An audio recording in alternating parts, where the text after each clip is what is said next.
আসসালামু আলাইকুম, welcome to নীলা রান্নাবান্না ঘর। আজকে আপনাদের সাথে শেয়ার করব মজাদার স্বাদের কোরবানি ঈদ স্পেশাল গরুর কলিজা, তিল্লি, ফ্যাপসা, গুর্দা একসাথে রান্না। এই সব কিছু যেভাবে পরিষ্কার করব রান্নাটা শুরু করার আগে আপনাদেরকে ফুল প্রসেসিং দেখিয়ে দিব আর ভিন্ন স্বাদে আপনাদেরকে রান্নাটাও দেখিয়ে দিব। তাহলে চলুন দেখে নেওয়া যাক কিভাবে ফুল রান্নাটা শুরু করব। প্রথমে এখানে কলিজা, ফ্যাপসা, তিল্লি, গুর্দা সবকিছু নিয়ে নিয়েছি। এখানে প্রায় 1 কেজির উপরে হবে। এখানে সবকিছু বড় বড় পিস করে কেটে নেওয়া। আমি এটাকে এখন খুব ভালোভাবে ধুয়ে পরিষ্কার করে নিব। এখানে ফ্যাপসা, গুর্দা, তিল্লি একসাথে সবকিছুর অল্প পরিমাণ করে মিশিয়ে নিলাম। এবার এই সব কিছুকে কয়েকবার ধুয়ে নিয়ে তারপর এখানে সিদ্ধ করে নিতে হবে।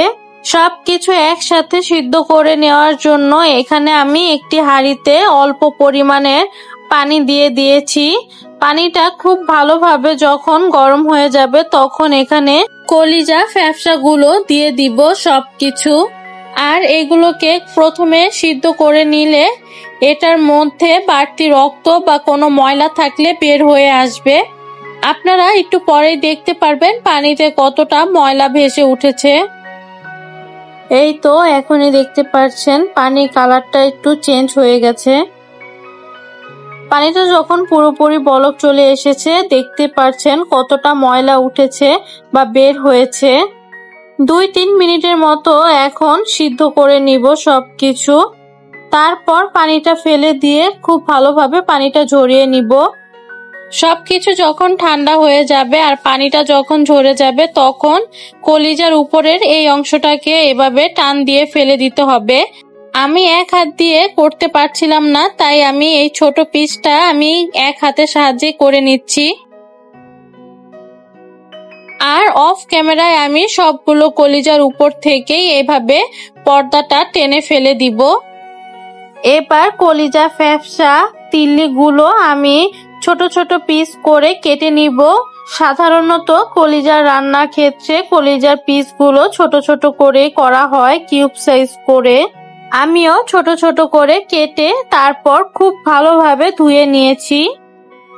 এবার চলে যাব মূল রান্নায়। এর জন্য চুলায় একটি কড়াই বসিয়ে তার মধ্যে পরিমাণ মতো তেল দিয়ে দিলাম। কলিজা রান্নার ক্ষেত্রে তেলের পরিমাণটা একটু বেশি দিলে দেখতে বেশি ভালো লাগে। তেলটা যখন সামান্য গরম হয়ে যাবে তখন এর মধ্যে দিয়ে দিব আস্ত মশলা। এখানে একটি তেজপাতা আমি কেচি দিয়ে কেটে নিয়েছি, 2টা দারচিনি 1 ইঞ্চি সাইজের, 4টি লবঙ্গ, 2টা এলাচ। এখানে আমি অল্প পরিমাণে আস্ত গরম মশলাগুলো অ্যাড করেছি কারণ এখানে আমি শাহি মশলা অ্যাড করব, ওইখানে সকল ধরনের মশলার গুঁড়োটা করা আছে। তেল থেকে যখন সুন্দর একটি ফ্লেভার বের হবে মশলাগুলো, তারপর এখানে দিয়ে দিব প্রায় 1 কাপের মতো পেঁয়াজ কুচি।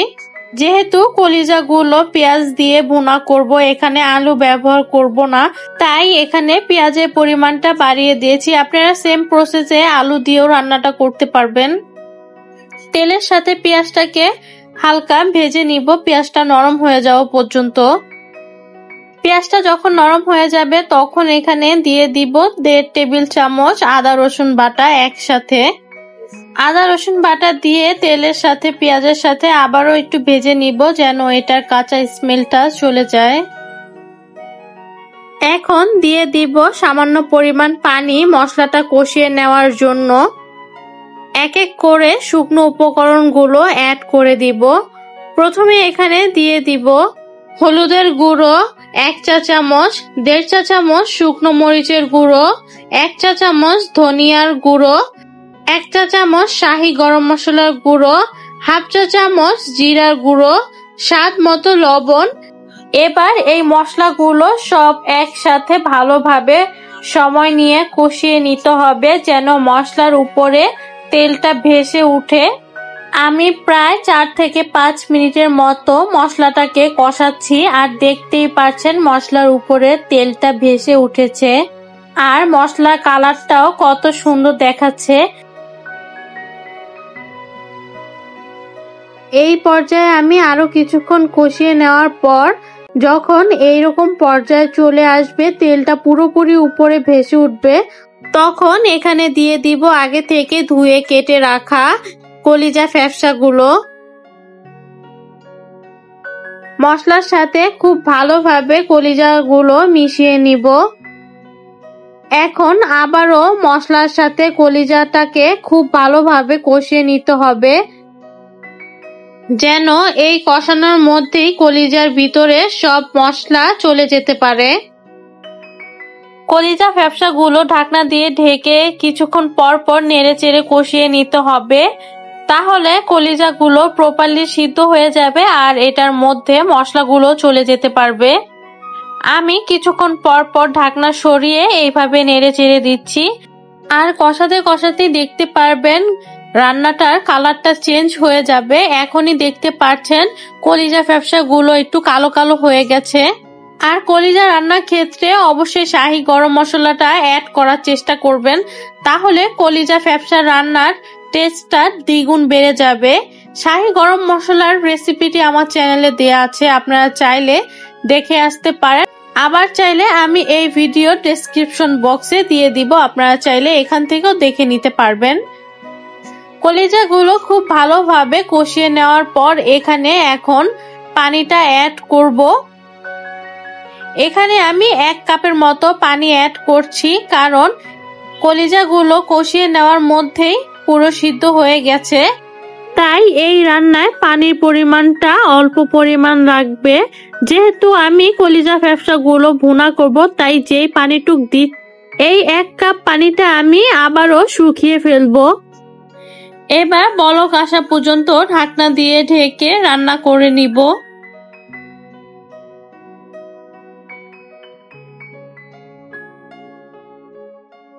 পানিটা দেওয়ার পর যখন বলক চলে আসবে তখন ঢাকনা সরিয়ে রান্না করে নিব।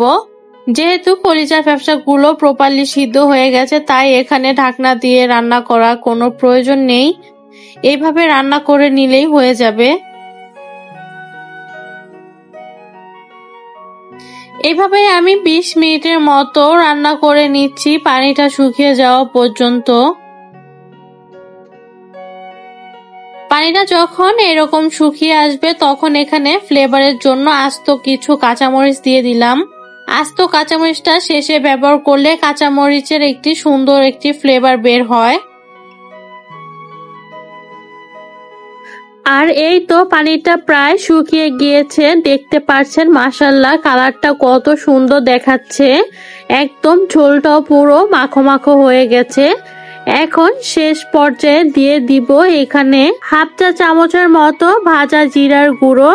এখানে শাহি মশলার মধ্যেই কিন্তু জিরার গুঁড়োটা আছে, কিন্তু শেষে এক্সট্রা ফ্লেভারের জন্য আমি আবারও জিরার গুঁড়োটা দিয়ে দিয়েছি।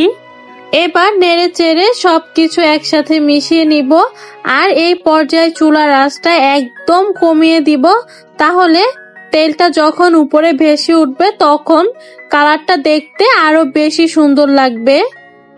আর এই তো হয়ে গেল আমার মজাদার স্বাদের কলিজা ফ্যাপসা গুর্দা ভুনার রেসিপি। তাহলে আমার আজকের এই রেসিপিটি আপনাদের কাছে কেমন লেগেছে তা অবশ্যই লাইক কমেন্ট শেয়ারের মাধ্যমে জানাবেন। বেশি বেশি কমেন্টস করবেন, তাহলে আমি আপনাদের উৎসাহ পেয়ে আরো সহজ সহজ মজাদার স্বাদের রেসিপি শেয়ার করার চেষ্টা করব। তাহলে আজ এই পর্যন্তই। ভিডিওটি ভালো লাগলে অবশ্যই আমাকে সাবস্ক্রাইব করবেন এবং পাশে থাকা বেল আইকন বাটনটি অন করে দিবেন, যেন সবার আগে আপনাদের কাছে নোটিফিকেশন চলে যায় ভিডিও ছাড়ার সাথে সাথেই। আর ফেসবুক থেকে দেখে থাকলে অবশ্যই ফলো দিয়ে ভালোবাসা দিবেন। আবারও নেক্সট ইজি রেসিপি নিয়ে চলে আসবো, সেই পর্যন্ত ভালো থাকেন। আল্লাহ হাফেজ।